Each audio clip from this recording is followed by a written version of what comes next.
kurang bagus ya. Dari mulai sejak kita kecil sampai dewasa sampai sudah kerja, kalau bisa itu jangan sekali-sekali berhubungan dengan yang namanya korupsi. Karena perbuatan yang tidak baik ya, pasti sudah tahu semua, yang artinya bisa saja menghalalkan yang sebenarnya bukan haknya. Nah, itu kan korupsi ya, untuk kepentingan pribadi terutama.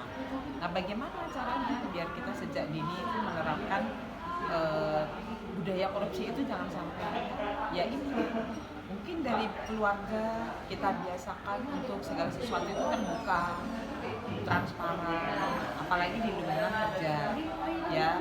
Jadi biasanya kan korupsi itu kita kaitkan sama yang namanya keuangan gitu ya, keuangan gitu, atau menyuap itu. Nah, padahal sebenarnya korupsi tidak hanya baik di bidang keuangan saja, bisa saja korupsi waktu, korupsi benda-benda atau apa gitu ya. Jadi kalau kita terbiasa transparan, terbiasa terbuka, misalnya ibu kepada anak-anaknya, kita kepada lingkungan kita di sekolah, itu kita biasakan segala sesuatu itu jujur, terbuka, insya Allah korupsi, yang namanya korupsi itu bisa dihindari. Nah, jadi kan di sekolah mungkin ada itu korupsi, kejadian korupsi. Nah, strategi ibu untuk adanya korupsi di lingkungan sekolah itu gimana, Bu? Ya itu tadi, segala sesuatu harus ada keterbukaan. Misalnya kita membuat sebuah program itu kita sampaikan kepada yang memang berhak untuk mengetahui program yang kita buat. Program itu pasti ada kaitannya dengan segi keuangan.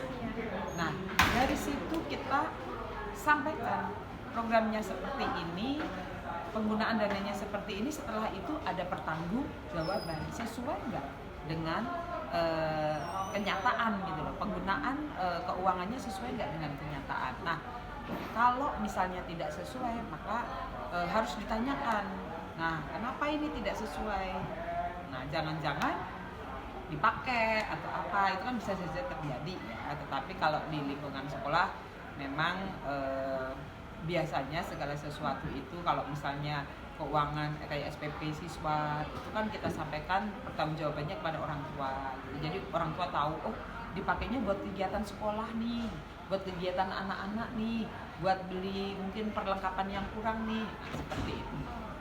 Nah, jadi kan korupsi itu ada hukumannya ya, Bu ya. Nah, hukuman yang tepat menurut Ibu itu apa? Ya, hukuman bagi seorang koruptor, kalau untuk skalanya negara Indonesia ya, yaitu hukuman penjara lah pasti gitu. Tapi kalau untuk di lingkungan sekolah mungkin peringatan, atau mungkin ya ada punishment tertentu lah, harus ada. Kalau hukuman penjara kan biasanya ada yang dibebaskan secara, misalnya kayak disuap. Nah, itu tuh gimana tuh, Bu? Wah, itu sudah pelanggarannya bisa berlipat-lipat gitu ya. Artinya sudah sebuah kesalahan kok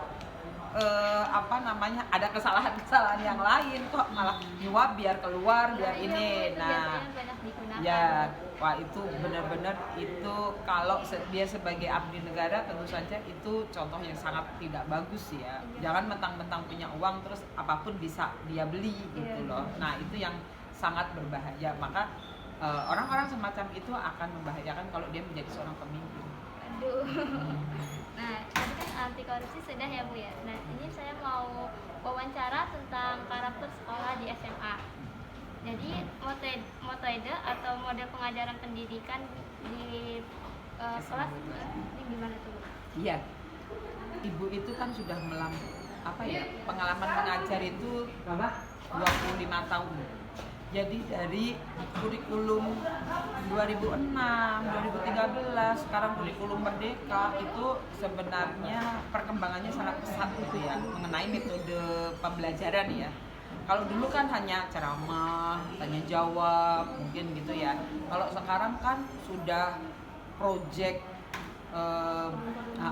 based learning yang model-model seperti itu. Jadi kalian membuat project, kalian membuat karya. Jadi kalau di SMA 12 kita selalu mengikuti perkembangan itu. Jadi apa yang menjadi tuntutan pemerintah kita upayakan untuk kita laksanakan di SMA 12. Termasuk sekarang kurikulum merdeka kan, merdeka berubah tuh. Jadi metode-metode yang dikembangkan oleh pemerintah itu kita pakai. Ini kan tadi pasti ada pengaruhnya kan Bu. Ibu bisa jelasin pengaruh negatif dan positifnya dari model pendidikan yang tadi? Ya kalau pengaruh positif pasti banyak ya, ke kemampuan siswa pasti ya, karena dengan siswa yang aktif kita pasti lebih bagus gitu ya. Kalau negatif mungkin ya apa ya, ya segala sesuatu kan pasti ada positif negatifnya. Kalau negatif mungkin perlengkapan atau sarana prasarana yang mungkin belum terpenuhi. Nah itu bisa membuat metode yang ingin kita terapkan itu menjadi tidak sempurna gitu. Paling gitu aja. Nah, di SMA 12 pasti menanamkan nilai-nilai agama sama religius ya, Oh Bu, ya? pasti. Nah, itu bagaimana cara menanamkan kepada siswa yang sangat banyak? Ya, maka ibu sebagai kesiswaan juga menerapkan program. Kalau pagi ada tadarus, sebenarnya itu kan untuk peningkatan ketakwaan. Sama rohis ya, Bu? Nah, rokris, mereka ada apa namanya berdoa bersama gitu kan di aula. Nah ini merupakan salah satu cara untuk pengembangan karakter keagamaan siswa ya. Jadi selain itu juga kalau di kelas kan kita terapkan sebelum belajar itu berdoa dulu. Nah itu juga. Udah, sekian aja dari wawancara. Terima kasih. Sama-sama. Mohon maaf kalau banyak kekurangan ya. Iya,